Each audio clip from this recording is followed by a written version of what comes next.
всякакви ядове. Другото е още на няколко реда, имаш температура, сега какво не разпитваш.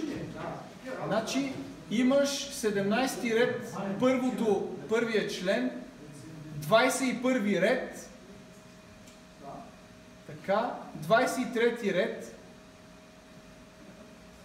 и имаш брой на двигателите 29 ред и тягата на 27 ред. Добре. Това е. Така. Значи тия, които са любопитни... Тук беше обаче с 3 двигателя май написано. Тук е, защото съм отворил друг файл. Добре, друг Той файл. е бил за TU-154. Ясно, добре. Така. Значи сега няма Engine D, сега отиваме в Geometry. Engine Geometry. Не, чакай, Engine приключи. Само Geometry. Да, обаче, ето го. Така. И сега, пак този същия Колю, вече е навлязал по-навътре в нещата. Тук вече виждате, че се извикват цели отделни. Тук вече глобалната е M файл от предната директория. Сега, когато тръгнете да работите с MATLAB 6.5, тази, която ви е work директорията, или влизате в C MATLAB work папка, ако кажете на MATLAB, че избирате друго работно пространство, трябва да си сложите всичките тия файлове в папката, в която работите. Задължително е това. Иначе то ще ви каже, ми кода не тръгва, ще кажете, нали с MATLAB 6.5 тръгва? Тръгва, като предмести всичките файлове в правилната папка, тръгва. Сега. Тоест всичко да го сложим в една папка. Да, в папка Geometry взимате си курсовата работа по аеродинамика и започвате. На първия ред разпереност на крилата. На 20 ред, т.е. значи 18 ред L, т.е. B, разпереността на крилата. Имате на 20 ред... Лицето на крилата. Да, обаче това включва и лицето на крилото вътре в тялото. На целите крила, не на изолираното. Да. Като му казвате, че частта, която е обхваната от фюзелажа е колко си. Значи давате му цялото и след това му казвате, а в фюзелажа е толкова, ти ще си го вадиш по-късно. Той ще си го извади, когато му трябва. Че има 22. Да, защото има един ред, има една-две формули, които искат пълната площ на крилото, за да си сметнат нещо и след това си правят нещо друго. Съответно, aspect ratio, вместо аз да му го давам някакво число, му казвам. Смяташ си там... Wingspan на квадрат върху площта. И то си дава каквото трябва. Имаме капа wing на 27 ред, вие ъгъла на стереовидност. Сега. Плюс 2. Не разбираш, плюс 2 е всичко тук. CB ви е дебелината на профила. Знака 0012 е колко процента?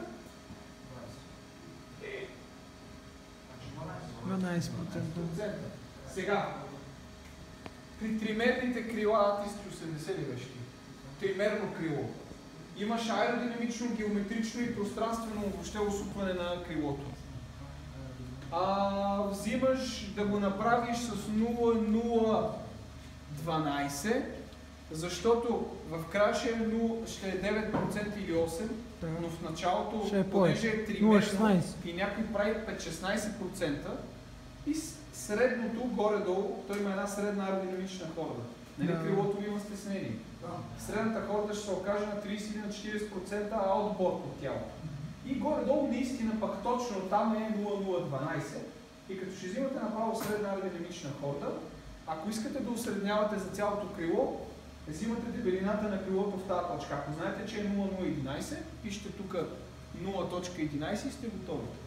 0,012, значи между 0, т.е. да го говорим в проценти, между 10 и 13% е едно и също.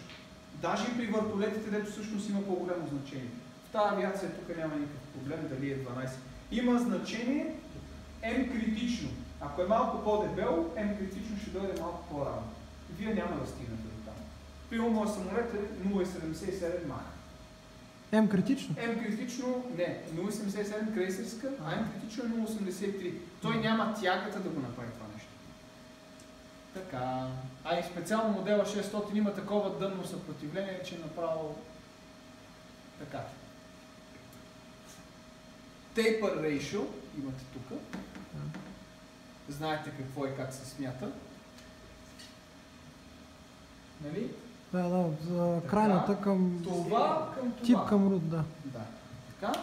Това е наред 32. Само по ISO се смята, нали? Не по GOS, защото е обърнато по GOS. Всичко е, да. Това е по ISO, Добре. даже и да не е имало ISO по това време, е по ISO. Да. B-Link е SAC. SAC е на 33 ред, тук вече не е плюс 2. Средна аеродинамична хора. Да. Добре. И сега започваме. Тук някой ви е подсказал, че има коефициентна интерференция, в зависимост от това дали е горноплощник, средноплощник или долноплощник.